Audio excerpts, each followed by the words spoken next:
예, 안녕하세요. 예, 빠르고 지속적으로 전달하기 컨티뉴어스 딜리버리 포 안드로이드에 대해 발표할 남상균이라고 합니다. 저는 MBT라는 회사에서 아키텍처 오너라는 역할을 맡고 있고요. 아키텍처 오너라는 역할이 좀 특이하긴 하지만 그냥 전반적인 기술에 대한 걸 담당하고 있다고 생각하시면 될 것 같습니다. 그리고 MBT라는 회사에 대해서 들어보신 적이 없으신 분들이 좀 있으실 텐데요. 예. MBT라는 회사는 잘 모르겠지만, 예, 캐시슬라이드라는 앱은 알고 계신 분들이 좀 있으실 것 같아요. 그래서 혹시나 이게 채용 공고를 보고도 그 같은 회사인지 잘 모르시는 분들은 주저하지 말고 지원해 주셔도 됩니다. 예.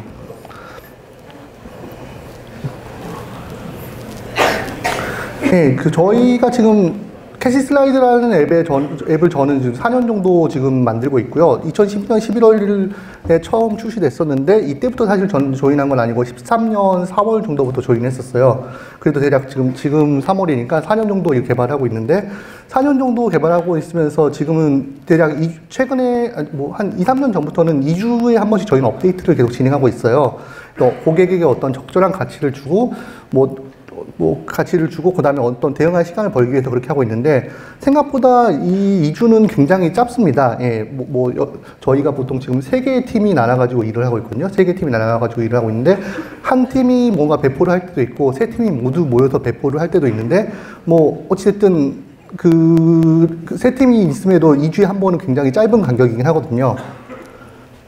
그래서 실제로 하다 보면 반복되는 일이 되게 많습니다. 그래서 예, 뭔가 이게 챗바퀴에서 이렇게 도는 거 코딩하는 것처럼 일주일만 지나면 일주일, 2주일만 지나면 또 테스트를 해야 되고, 일주일, 2주일만 지나면 또 테스트를 해야 되고, 테스트를 하려고 빌드를 하고, 또 사람들이 모여서 테스트하는 경우도 있고, 또 그걸 피드백을 받아서 또 그걸 버그를 고치고 또 프로덕션을 실제 만들고 하는 이런 일들이 굉장히 많이 반복이 되고 있습니다.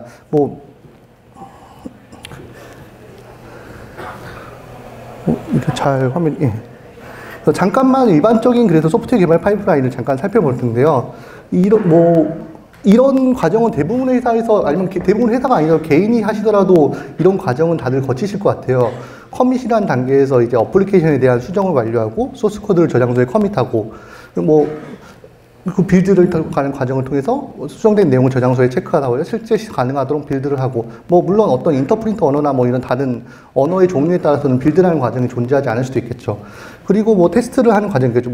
어떤 데는 단위 테스트만 하는 데도 있고, 통합 테스트, 인스턴스 테스트 모두 다 가능한 데 있고, 여튼 여러 다양한 각도에서 테스트가 되어서 동작이 이상 없는지, 기존 동작에 영향을 주지 않는지 분명히 확인을 하실 겁니다. 그리고 이걸 실제로 이제 배포를 하게 되겠죠. 중간에 테스트와 디플로이 같은 경우에는 중간에 테스트 버전을 만들어서 테스트 디플로이를 하고, 나중에 실제 제품 버전을 만들어서 제품 버전을 또 한번 테스트하고 디플로이하고 이런 식으로 분기가 될 수도 있긴 하지만, 기본적으로 이런 과정을 다들 겪고 계실 거예요. 이런 과정을 저희도 겪고 있고, 이런 과정들이 사실은 반복되는 부분이고요. 이 반복되는 부분을 좀 잘 해결하기 위해서, 예, 컨티뉴어스 뭐라 하는 것들을 보통 들어보신 적이 있으실 거예요. 보통 제일 많이 들으셨던 게 이제 컨티뉴어스 인티그레이션이라고 하는 CI라는 걸 텐데요. 그래서 사람이 이걸 계속 하는 게 문제가 있기 때문에 뭔가 문제가 있고, 이런 것들을 좀 짧은 주기로 해서 짧게 작업을 나눠서 좀 더 빈번하게 하고, 빈번하게 하면서 거기서 피드백을 얻고, 그러면서 조금씩 고쳐나가는 게 효율적이라는 건 최근에 이제 소프트 개발 방법에서는 많이들 인지하고 있는 사실일 겁니다. 그래서 그걸 잘하기 위해서 이제 이런 특히나 컨티뉴어스 뭐뭐뭐라는 것들이 등장을 했고요. 그런 것, 보통 이제 지금 그것들의 이제 스코프가 좀 다른데요. 처음에 이제 코드를 커밋하고, 이제 보통 그다음 빌드가 사실 여기 생략되어 있는 빌드를 하겠죠. 그리고 유닛 테스트나 인티그레이션 테스트까지 하는 것. 이걸 보통 이제 컨티뉴어스 인티그레이션, 지속적인 통합이라고 보통 얘기를 합니다, 저희가. 그리고 테스트 배포를 하고, 테스트에 대한 인수 테스트까지 완료해가지고, 실제 앱을 사용자한테 전달하기까지 이상이 없는 상태까지 항상 유지하는 거를 이제 컨티뉴어스 딜리버리라고 하고요.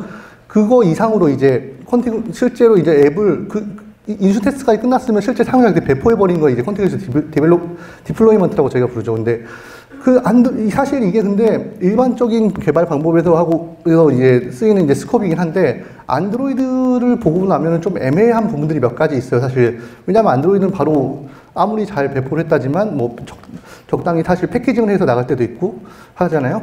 그래서 그런 부분들에서 이제 문제가 있는데, 일단은 이 각각을 좀만 더 자세하게 하나씩만 확인해 볼게요. 아까 컨티뉴어스 인티그레이션이라고 말한 지속적인 통합은 개발자가 이제 뭐 체크인이라고 말을 하는데 체크인이라는 건 뭐 커밋이 될 수도 있고 PR이 될 수도 있고 머지가 될 수도 있고 어떤 이제 그 단위는 정할 수가 있겠죠. 체크인을 할 때마다 이제 새로운 빌드와 단위 테스트를 수행합니다.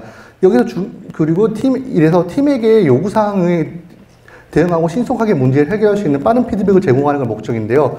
여기 핵심은 사실은 커밋을 하고 체크인을 하고 빌드와 단위 테스트까지만 한다는 거예요. 사실 그래서 어떤 기능이 동작한다기보다는 코드가 제대로 동작하는 걸 확인하는 것까지가 컨티뉴어스 인티그레이션이라고 생각하시면 보통 될 것 같아요. 그리고 컨티뉴어스 딜리버리 같은 경우에는 지속적인 인도는 소프트웨어가 언제든 릴리즈될 수 있는, 그러니까 레디 상태를 만드는 거예요, 항상요. 그래서 실제 사실 지속적인 통합이 했던 거 플러스 사실 이런 모든 과정이 이제 필요한 게 자동화라는 게 좀 많이 필요하거든요. 뒤에도 나올 테지만. 사람이 계속 이걸 할 수 없기 때문에 자동화된 테스트 및 배포 기능이 안정적으로 빠르게 동작하게 하고, 그래서 최소한의 그 마지막에 릴리즈하는, 진짜 제품을 릴리즈하는 과정만 남겨놓고는 나머지를 다 자동화하는 게 목적이에요. 그렇게 해서 뭔가 항상 안정된 상태로 배포를 할 수 있게 하는 거고요. 예, 그리고 디플로이먼트는 아까 말씀드렸지만 마지막에 한 가지가 달라요. 그래서 실제 이걸 결과물을 사용자에게 바로 그냥 푸시를 배포를 하느냐, 아니면 어떤 비즈니스적인 결정에 의해서 배포를 하느냐, 이 부분이 다르겠죠. 예, 그래서 아까 그림을 다시 보시면요. 예, 안드로이드에서를 생각해 보시면 보통 이제 다시 생각을 해 봅시다. 커밋을 하고, 예, 그 다음 빌드를 하고, 유닛 테스트는 뭐, 유닛 테스트를 돌리는데 아니면 뭐 로보레틱 같은 걸 돌릴 수도 있고 여러 가지 방법이 있겠죠.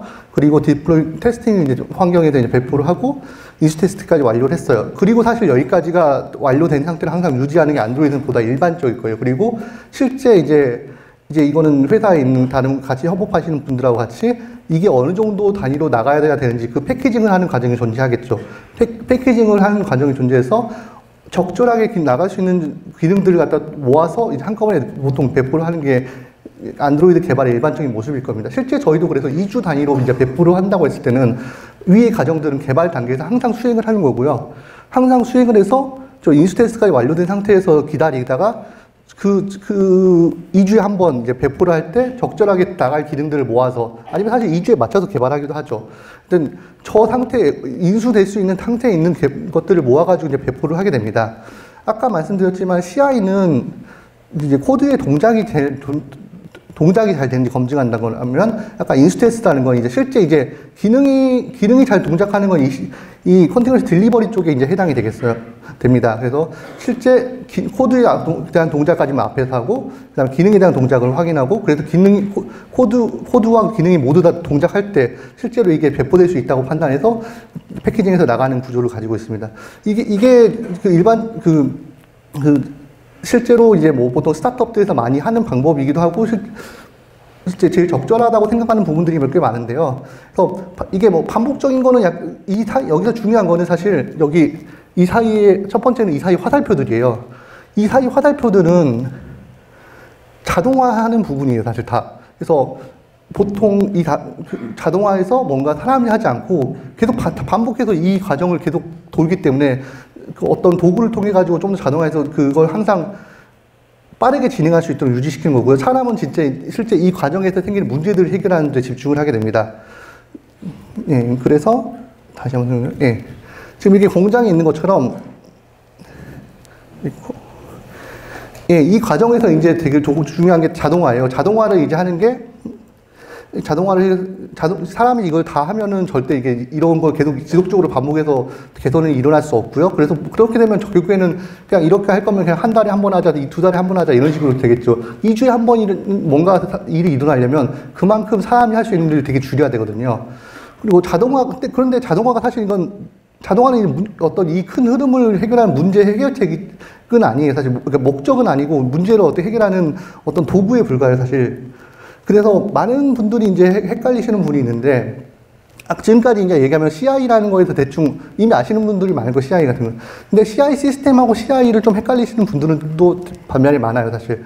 CI 시스템이라고 하면 우리가 흔히 이제 뭐 젠킨스나 이런 툴들을 얘기하는데, 그 툴들은 이제 이런 아까 말씀드린 자동화를 도와주기 위한 툴이에요.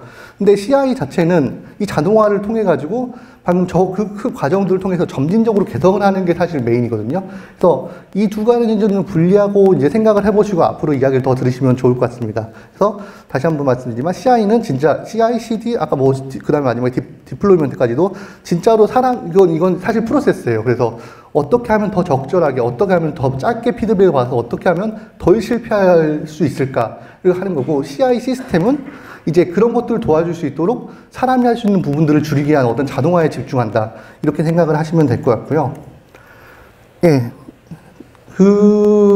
앞에 뭐 이게 개념적인 얘기들이 뭐 이렇게 재미없는 얘기들이 하는데, 사실 여기서부터 지금 말씀드릴 것들은 사실 그냥 캐시 슬라이드에서 CI를 어떻게 쓰고 있고 어떻게 지금 쓰려고 하는지에 대한 얘기예요, 사실요.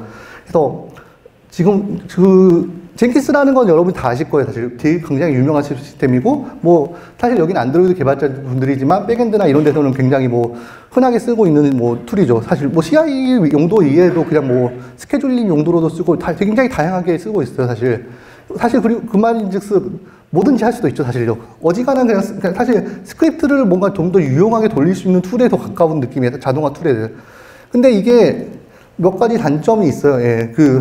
가장 큰 단점은 아니지만, 뭐, 안드로이드라는 앱, 클라이언트라는 걸 만들어서 봤더니 일단은 그 젠킨스 엄청 안 이뻐요. 안 이쁜 거는 뭐 그냥 뭐 개인의 선호도니까 그럴 수 있는데, 사실 정작 중요한 메인 문제는 이 설치형으로 이 젠킨스라는 걸 갖다 서버에 설치해서 뭔가 젠킨스를 설치하고 플러그인을 설치하고 프로젝트까지 뭐 다 할당해주고 막 이렇게 하는 걸 다 사람이 해줘야 돼요. 그리고 사람이 해주는 게 생각보다 꽤 많은 일이 들어가요. 이 젠킨스라는 툴에는. 굉장히 유용하고 뭔가 할 수 있는 게 많지만 그만큼 뭔가 사람이 해줘야 되는 부분이 많죠.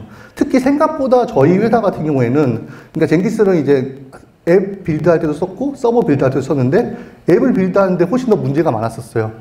그 이유는 뭐 사실 그냥 뭐 iOS를 저희 회사는 하고 있지 않기 때문에 iOS 쪽은 문제가 없었는데, 그 서버보다 앱의 환경을 갖다가 고치는 경우가 더 많았어요. 예를 들어서 보면 새로 안드로이드가 나왔다 그러면은 안드로이드 버전을 올려야 돼. 빌드 툴 버전을 올려야 되고, 자바 버전도 올려줄 때 있고, 그래들 버전도 올려줄 때 있고, 이런 것들이 전부 다 직접 누군가가 해줘야 되거든요. 그래서 사실 제가 지금 이 지속적인 컨티뉴어스 딜리버리에 대해서 고민하기 시작한 것도 이 젠킨스를 하시는 분이 저희 회사에서 퇴사하고 난 후에요. 아, 큰일 났다. 뭔가 이거를 이제 맡아서 해야 되는데, 생각보다 뭔가 할 게 많고 손이 많이 가고, 근데 그만큼 이렇게 효용성이 나오나? 사실은 그러니까 서버 개발자였다면 제가 굉장히 그냥 여전히 굉장히 유의미한 부분, 다른 유의미한도 많았을 거예요. 근데 안드로이드 개발자로서는 정말 이거 말고는 대안이 없나라는 거에 대해 많이 고민을 하게 됐고요. 예, 그래서 처음에 봤던 게 이제 패스트레인이라는 거였어요. 그래서 처음에 생각했던 거는 젠킨스 스크립트를 짜는데, 젠킨스 스크립트라는 게 사실 그냥 스크립트지 말 그대로 스크립트잖아요. 그래서 이게 그냥 셀 스크립트를 짜는 것보다 뭔가 자동화된 툴을 대체하면 어떨까라는 생각을 해봤었고요. 그런 툴이 있다고 들어서 패스트레인이라는 툴을 봐봤었어요. 패스트레인 같은 경우는 실제 iOS 빌드 툴로 굉장히 많은 역할을 하고 있고 많이 쓰고 있어요. 그래서 젠킨스에서 셀 스크립트를 쓰던 걸 젠킨스에서 뭔가 패스트레인으로 바꾸면 뭔가 더 적절하게 사용할 수 있을까라고 생각을 했었는데, 아쉽게도 별로 그렇지는 못했었어요. 말 천천히 해달래. 아, 예. 천천히 하겠습니다. 예. 아쉽게도 그러지 못한 부분들이 몇 개 있었는데, 예, 일단 이게 패스트레인의 기능들을 제공한 거를 여기 한번 보시면요, 되게 다양한 기능들을 제공하고 있어요. 뭐 이름들로 봐도 뭐 딜리버리 같은 경우는 뭐 앱을 릴리즈할 수 있는 거고, 스냅샷 같은 경우에는 앱을 이제 테스트하면서 뭔가 화면을 캡처해주고 이런 부분들이 있는데, 근데 아쉽게도 여기서 실제 안드로이드에 관련된 건요, 저 밑에 있는 서플라이하고 스크린 그랩밖에 없어요. 나머지는 전부 다 iOS에 관련된 부분들이에요. 이게 왜 iOS에서 이럴까 좀 생각을 해봤었는데, 그래서 사실 패스트레인이라는 툴을 잘 쓰는 데는 대부분 iOS 쪽이었더라고요. 그래서 제가 뭔가 자동화해서 젠킨스에서 쓸 수 있는 것도 다 맞았는데 그 대상이 틀렸던 거죠.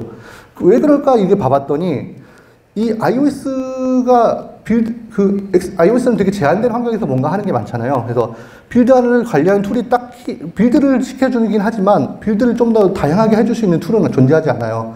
그래서 뭐 엑스코드가 사실 모든 걸 다 하잖아요. 그래서 예전에 제가 뭐 사실 iOS를 해본 게 뭐 4년 정도 전이긴 하지만 예전에는 웹으로 뭐 이렇게 앱을 올릴 수도 있고 했는데 하물며 거기는 아이튠즈에 뭔가 앱을 올리는 것도 엑스코드에서 어떤 보조 도구를 써야지 가능해요. 그래서 모든 게 엑스코드에 밀착돼 있고 한정된 생태계가 있어서 거기서 좀 더 자동화할 수 있는 툴로는 되게 유용한데 안드로이드 같은 경우에는 이미 저희에게는 그래들이라는 되게 훌륭한 툴이 있어요. 빌드를 좀 더 잘할 수 있다. 뭐 빌드 플레버 같은 것도 설정해서 뭐 다양한 환경에 다양한 설정을 통해 가지고 뭔가 뭐 디벨롭이나 아니면 뭐 프로덕션에서 다양하게 배포를 할 수 있는 툴들이 있거든요. 그래서 사실은 이미 그래들이란 좋은 툴을 저희는 갖고 있던 거였었어요. 그래서 그래들을 잘 쓰는 방법이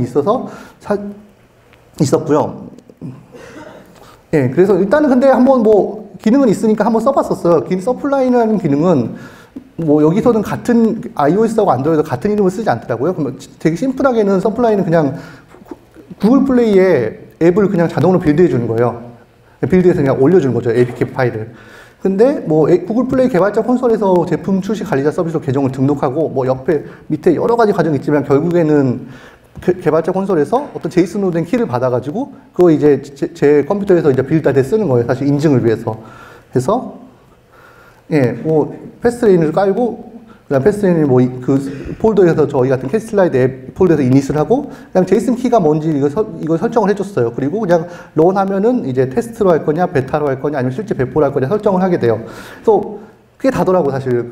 그리고 이런 거 뭐 개인 개발자고 제가 뭔가 이렇게 하면 이걸 뭐 통해 가지고 뭐 얻을 수 있는 게 그래도 그냥 앱을 빨리 올릴 수는 있겠다 정도는 하긴 하는데 근본적으로 생각했던 그림하고는 좀 많이 달랐었어요.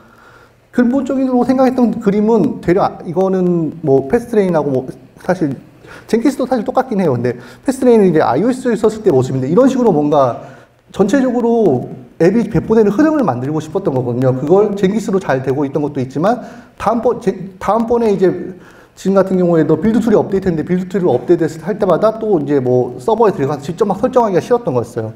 그래서 뭔가 iOS 툴은 빌드 툴을 자동화할 수 있는 부분이 적어서 이게 굉장히 유용하겠지만 안드로이드에서는 그래들로 충분히 해결할 수 있다. 그래서 패스트레인이 안드로이드에서는 특별하게 뭔가 엄청난 개선점이 느껴지지 않는다는 걸 생각을 했고요. 그 다음에 그래서 생각했던 건 생각을 바꿨죠. 클라우드에 동작하는 CI로 CI 아예 그냥 바꾸자. 왜냐면 자동으로 클라우드에서 이제 서비스로, 클라우드라고 얘기했지만 클라우드에서 서비스로 제공하는 CI를 통해서 뭔가 제가 약간의 비용이 들더라도 뭔가 제가 관리할 수 있는 포인트를 굉장히 낮추면은 다양하게 좀 더 그 시간을 좀 더 의미 있는데 쓸 수 있다고 생각을 했었습니다. 그래서 처음에 고려했던 거는 사실 트라비스라고 뭐 이게 깃허브에서 보시면 많이 보실 거예요. 트라비스를 고려했었는데 오픈소스에서는 많이 쓰나 생각보다 이런 모바일 플랫폼에서는 잘 쓰지 않아요. 그게 일단은 두 가지 이유가 있었는데 하나는 생각보다 비싸고요. 실제로 오픈소스가 아니라 제 상용으로 썼을 때는요. 두 번째는 안드로이드 같은 모바일 플랫폼을 별로 제공하지 않아서 그래서 뭔가 하는 게 생각보다 느려요. 그래서 다른 툴을 생각을 했고 그게 이제 서클 CI라고 뭐 밖에 이제 지금 스마트 스터디도 서클 CI를 쓰고 있다고 들었는데 상용으로 굉장히 많이 쓰고 있다는 서클 CI를 한번 봐봤었어요. 이게 실제로 많이 상용으로 쓰고 있는 게 있어서 레퍼런스 할 것도 좀 많았거든요.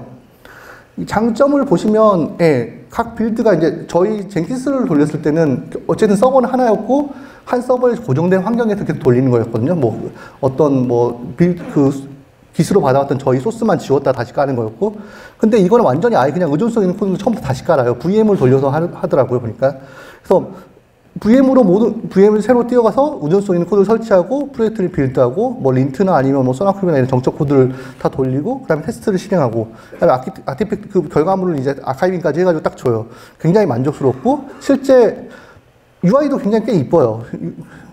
그래서 뭐 사용하기도 개발자로 사용하기 되게 편한 부분도 있었고 다양한 서드 파티들과 웹훅을 연결하는 부분도 굉장히 간단하게 돼 있었습니다. 그리고 제 뭐 가격도 사실 뭐 생각이 그냥 무료로 쓸 수 있는 것도 생각보다 많았었고 한 달에 $50 정도 내면 두 개의 패러럴로 사용할 수가 있었어요. 그래서 그렇게 가격이 엄청나게 고가라는 생각은 들지 않았었어요. 그리고 가장 중요한 사실인데 저희가 그 젠킨스 썼을 때는 젠킨스 서버에서 뭔가 스크립트를 다 관리했었는데 circle.ym이라는 YML 파일에서 실제 빌드에 필요한 설정을 다 할 수 있었고 이 설정에 따라서 지금 빌드가 됐었어요. 그래서 뭐 밑에 깃허브과 유기적 연동이 된다는 부분도 있다. 그림으로 한번 설명을 드릴게요. 예, 이건 저가 돌렸던 건데, 예. 두 달 전에는 성공을 했었는데 중간에 뭔가 바꿨던 게 있더니 실패를 하더라고요. 그래서 지금 실패한 화면이고요. 그리고 예, 실제로 서클.yml이라는 파일은 이렇게 생겼어요. 그래서 yml 이게 탭으로 이렇게 뭔가 뎁스를 구분한 거고, 머신이 어떤 머신인지 정의를 하고요. 그래서 그래들이 어떤 거인지, 여기 위에 보시면은 그래들 OPT에 보면 이제 메모리 얼마 쓸지 그 흰 메모리도 정의하는 게 보이실 거예요. 그리고 자바를 버전을 JDK 에이스 썼고요. 오라클 거를요. 밑에 이제 디펜던시의 프리에 보면 밑에 세 줄이 실제 안드로이드를 OS를 깔고 빌드 툴을 깔고 뭐 나머지 의존성도 안드로이드를 빌드하는 데 필요한 의존성 도구들을 까는 거였었어요. 그리고 마지막에 실제 이제 테스트를 위해서 이제 빌드하는 그런 그래드를 돌리는 이런 파일이고, 네. 그리고 실제 뭐 나중에 테스트를, 유닛 테스트 같은 거 했을 때 결과를 보고 싶다 하면 테스트의 오버라이드 말고 포스트라고 테스트가 끝나고 나서 뭘 할 건지, 프리하고 포스트를 보통 지정을 할 수가 있거든요.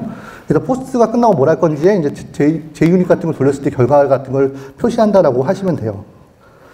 그래서 실제 저희 소스 코드에 이거는 이 circle.yml 파일은 그냥 GitHub에 그냥 루트에 그냥 두시면 돼요. 그러면은 이 파일을 가지고 있으면 이 파일의 빌드 서클 CI가 빌드를 할 때 이 파일을 통해 가지고 빌드를 하게 되고요. 이게 근데 사실 장점이자 단점이긴 해요. 그냥 소스 코드의 빌드에 관련된 스크립트 코드까지 다 존재하기 때문에 되게 일괄적으로 관리할 수 있는 부분이 있는 반면에, 사실 이건 스크립트지 사실 소스 코드는 아니잖아요. 그래서 뭔가 그 빌드 환경 개선할 때마다 반대로 깃에다 푸시를 해야 되는 단점도 있어요. 그런 단점이 있었고요. 이거는 아까 깃하고 연결돼가지고 PR 트리거 정책 같은 걸 정하는 거였는데, 그래서 저희 같은 경우에는 PR을 플리캐스트를 만들 때 하고 머지할 때, 그리고 실제 이제 마스터에서 저희 깃플로우를 따르고 있기 때문에 마스터에 이제 또 릴리즈를 할 때 이럴 때 이게 방금 이 과정 빌드가 돌게 되고요. 돌고 있고, 지금은 이거는 위에는 다른 툴도 지금 쓴 것 때문에 지금 위에 같이 나오고 있는 거예요. 예. 그래서 서클 디자인은 전체적으로는 꽤 괜찮았었어요. 근데 좀 메이저한 이슈를 느꼈던 건 하나는 키스토어 관련된 거였거든요.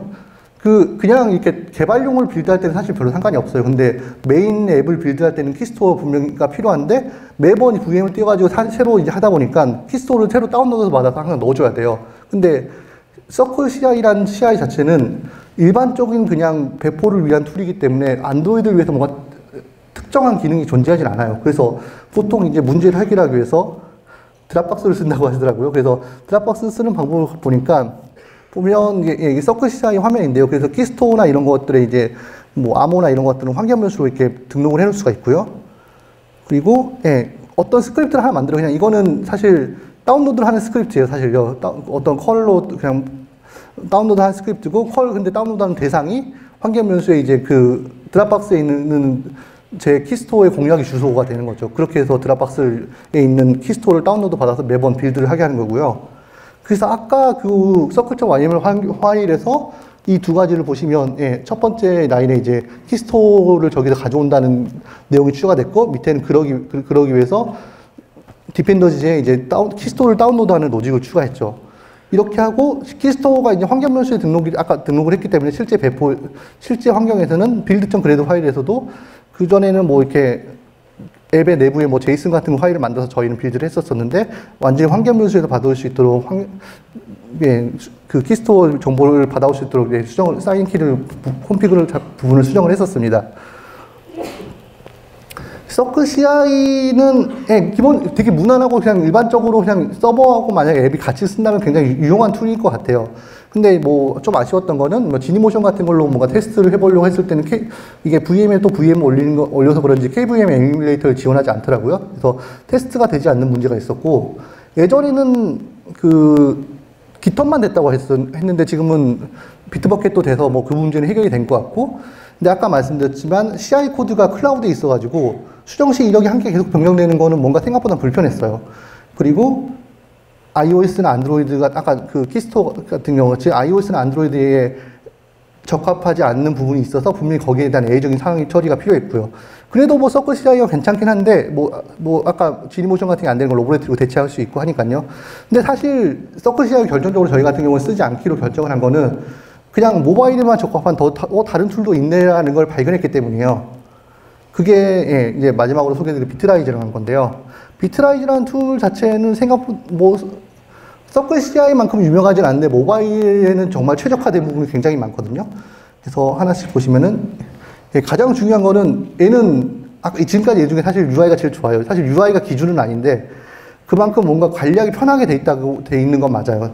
그래서 특히나 그 부분 중에 메인 부분이 전체적인 아까 그 CI에서 뭔가 동작을 시키는 워크플로우의 흐름을 그냥 UI로 또 처리를 할 수가 있어요. 그래서 지금 보시면은 아까 같은 경우 보시면 그 안드로이드 라이브를 설치를 하고 그래드를 실행하고 그 다음에 실제로 빌드를 실행해가지고 결과가 나오면 뭐 슬랙에 넘기는 그런 로직이거든요. 이걸 UI로 다 설정이 돼 있고 CI에서는 그 비트라이즈에서는 전체 처리 순서를 흐름으로 관리하기가 굉장히 쉬워요. 그리고 그래서 단계를 추가하는 경우에는 그냥 뭐 저기 플러스 마크에서 눌러서 뭔가 이미 모바일이라고 하면 사실 안드로이드하고 iOS 말고 그렇게 많지가 않잖아요. 그래서 거기에 맞춰서는 굉장히 기존의 프리셋들을 잘 만들어 놨어요. 그리고 필요하다면 그걸 수정해서 더 개선할 수도 있고요. 아까 보셨던 화면은 여기도 마찬가지로 비트라이징.yml이라는 YML 파일로 전체적으로 빌드를 관리하는데요. 한 가지 다른 점이 있으면 아까는 그걸 GitHub의 소스에 갖고 있었다면 이거는 비트라이즈 서버 자체에 갖고 있어요. 그래서 아까 말씀드렸던 그런 불편함도 해결이 되고 워크플로우라는 과정이 명시적으로 존재해서 실제 어떤 순서로 이제 동작을 할 건지가 다 여기에 나와 있어요. 보시면 아까 깃을 클롤해서 파일을 다운로드 받고 그 다음에 안드로이드 툴을 설치하고 그 다음에 그래들로 이제 실행을 해서 배포를 한다 이런 로직이 있고요. 그래서 이런 동작이 있고요. 아까 여기 왼쪽에 나와 있던 스텝이란 거는요. 스텝이란 게 이제 하나씩인데 이게 아까 그림에서 이제 한 단계 하나를 의미하고요. 여기서 인풋이라고 된 부분들은 실제로 나중에 이제 보시면 저렇게 설정해서 실제 인풋 값을 다 받을 수 있게 돼 있어요, UI에서. 그래서 저희 지금 뭐 빰빰빰 하는 거는 빌드에 성공했을 때 되고 꽈당은 빌드에 실패했을 때 메시지고요. 예, 그래서 설치를 해서 실제로 하면 처음에 앱을 실행하게 되고요. 그 비트라이즈 설정해서 앱을 이제 등록하게 되고요. 저희 같은 경우는 캐슬라이드 앱이라는 앱을 등록을 했습니다. 그래서 한번 이제 처음에 돌려보고 저희 같은 경우는 처음에 실패했는데 보통은 그런 의존성 있는 키스토어를 가지고 있지 않으면 실패하지는 않으실 거예요. 그래서 처음에 실패했고 그 다음에 이제 제대로 된 키스토어를 아까 올려가지고 그냥 성공을 한 상태고요. 여기 보통 메인 메뉴인데 이게 빌드 같은 경우에는 방금 그동안에 이력이 표시가 되고 워크플로우 같은 경우에는 흐름을 설정할 수 있어요. 아까 말씀드렸던. 그리고 제일 오른쪽에 있는 그 버튼 같은 경우에는 이제 실제 빌드를 시작하는 버튼이고요.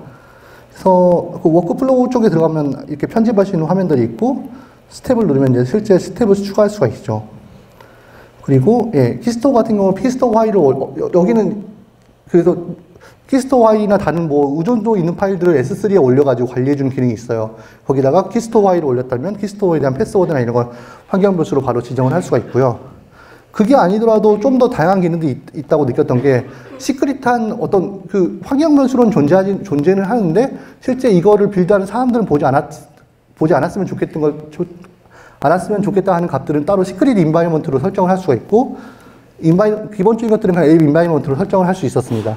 그리고 트리거로 이제 저희 같은 경우는 아까 말씀드렸지만 PR 기프를 따르고 있고 PR을 생성하거나 아니면 PR이 머지가 됐거나 아니면 마스터의 어떤 머지가 된 경우 이런 경우에는 저희가 이 CI를 돌리고 있는데 그 경우에만 아닌 경우에는 임의로 사실 테스트하기 위해서 돌려보겠죠. 이 경우에 대한 트리거를 갖다가 여기 설정을 할 수가 있어요. 그래서 안 하고 모든 컴밋에 빌드를 하게 되면은 그 무료인 경우에는 얘도 아까 지나가다 말씀을 깜빡했는데 얘도 기본으로 $50 정도가 돼요. 만약에 팀을 한다면 아니면은 기본으로는 무료로 사용할 수가 있는데 무료로 사용할 수 있는 경우에는 그 빌드를 할 수 있는 시간 제한이 있긴 해요. 한 40분 정도가 될 거예요. 그래서 실제로 40분 정도로 빌드하는 경우는 흔치가 않거든요. 저희 앱 같은 경우에도 굉장히 무거운 편에 속하는데 실제로 10분, 15분 정도면 빌드를 다 완료를 하기 때문에 그렇게 크지는 않을 거예요. 그래서 근데 이게 할 수 있는 횟수가 제한이 있기 때문에 거기에 대해서는 조심해 주시는 게 좋고요. 그래서 뭐 체크인 단위를 명시적으로 아까 말씀드렸던 건 체크인을 하는 트리거가 동작하는 단위를 명시적으로 정의하지 않으면 생각보다 무료 카운트를 넘어가 볼 수 있으니까 이건 조심하셔서 실제로 적절하게 유효한 경우라고 판단하는 걸 설정을 해주셔야 돼요. 그리고 그래서 실제 마지막에 이제 이 방금 아까 아까도 보셨지만 워크플로우에 설정된 이런 값들은 실제로 bitrise.yml이라는 파일에 저렇게 정리가 돼 있고요. 아까는 중간에 워크플로우 부분만 보여드렸는데 앞에 실제로 어떤 버전의 비트라이즈 버전이고 거기서 어떤 그 플로우로 이제 동작을 할 건지를 정리하고 있습니다. 그래서 실제 그냥 빌드를 눌렀을 때는 이렇게 브랜치가 어떤 건지 어떤 메시지로 할 거고 워크플로우를 굉장히 여러 가지 설정을 해줄 수 있거든요. 그 중에서 어떤 워크플로우로 동작할 건지를 선택할 수가 있고요. 그래서 이게 빌드에 성공하는 경우, 그래서 이게 액티비티, 여기 S3에 다 파일까지 다 업로드까지 해서 밑에 파일 다운로드 받을 수 있는 경로까지 보실 수 있을 거예요. 그리고 그때 빌드 했을 때 로그 같은 걸 볼 수가 있고요. 그리고, 예. 실제로 이제 빌드가 뭐 실패했을 때는 저희 같은 슬랙에 메시지를 던지고 있는데, 실패했을 때는 위에 같이, 성공했을 때는 밑에처럼 이제 지금 보시면은 10분 좀 못 돼서 빌드 완료를 했네요. 예. 그 정도의 빌드가 성공을 했고요. 아까 이거 화면은 이미 보셨겠지만, 예, 이것도 마찬가지로 기태 저희 커밋을 하거나 이럴 단위에서 항상 체크를 해가지고 훅을 받아서 빌드를 돌릴 수가 있습니다. 한 가지 저희 같은 경우는 이제 좀 이제 최근에 이거는 더 추가한 건데요. 마지막 앱에 보시면 어셈블 디버그만 있는 게 아니라 크래시틱스 관련한 소스가 있잖아요. 저 부분은 이제 빌드를 할 때마다 저희는 유의미한 되도록이면 이제 폰에서 테스트를 하기 위해서 패브릭의 베타를 쓰고 있거든요. 그래서 패브릭의 베타가 이제 그래들 쪽에 설정이 되어 있다면은 그래들 테스트에 저걸 추가함으로써 빌드를 돌릴 때마다 항상 베타의 최신 앱을 항상 ECI가 올려주고 있어요. 그래서 최신 앱, 그런 최신 앱이 올라간 거를 베타를 갖고 있는 모든 전 사원들이 바로 테스트를 해볼 수 있는 상황입니다. 예, 그래서 비트라이즈 장점은 기존의 서클 CI가 갖고 있는 장점을 대부분 갖고 있고요. 그러면서 워크플로우로 UI를 조정할 수 있는 게 굉장히 장점이 많아요. 그래서 되게 프론트엔드 개발자나 아니면은 안드로이드 개발자나 iOS 개발자가 보기에도 충분히 명시적인 부분이 되게 많아요. 그리고 아까 말씀드렸던 패스트레인도 지원을 하고 있어가지고 자동화 툴로 그냥 비트라이즈에서 했던 저 워크플로우 말고 패스트레인을 대신 사용하는 것도 가능하고요. 그리고 가장 많은 서드파티를 사실 지원해요, 생각보다. 사실 많은 서드파티를 지원한다는 게 웹프로는 다 연결할 수가 있긴 한데, 이건 iOS하고 안드로이드에 한정된 것만 이제 찾아서 그런지 굉장히 프리셋을 다 만들어 놨어요, 사실. 그래서 극단적으로 정말 빠르게 적용할 수가 있고요. 그리고 이거는 좀 찾아보다 본 건데, 그냥 이제 VM을 돌린 게 아니라 사실 안드로이드 버전별로 도커에 다 저장을 해놔서 도커 기반으로 돼 있어가지고 굉장히 서클 CI보다는 약간 빠르게 초기 세팅을 한다고 하더라고요. 실제로 빌드를 해보면은 좀 저희 같은 경우 아까 9분 정도 걸렸다면 서클로 하면은 한 10 몇 분 정도, 몇 분 차이가 나요. 사실 생각보다. 예. 그런 부분이 장점이 있고요. 예. 엄청 말을 빨리 들었는데, 지금까지 이렇게 하는 거 보면 결국적으로 저희는 이런 모습을 만들고 싶었어요. 그래서 안드로이드 소스 코드, 안드로이드 스튜디오에서 체크인을 하면 이제 뭐 커밋을 하거나 이러면 이제 깃허브에 소스가 저장이 되고, 이제 그러면 그걸 훅을 받아서 비트라이즈가 이제 어떤 저 일렬의 워크플로우에 따라서 빌드를 하고 그거 이제 캐슬라이드 이제 디플로이를 하는 거죠.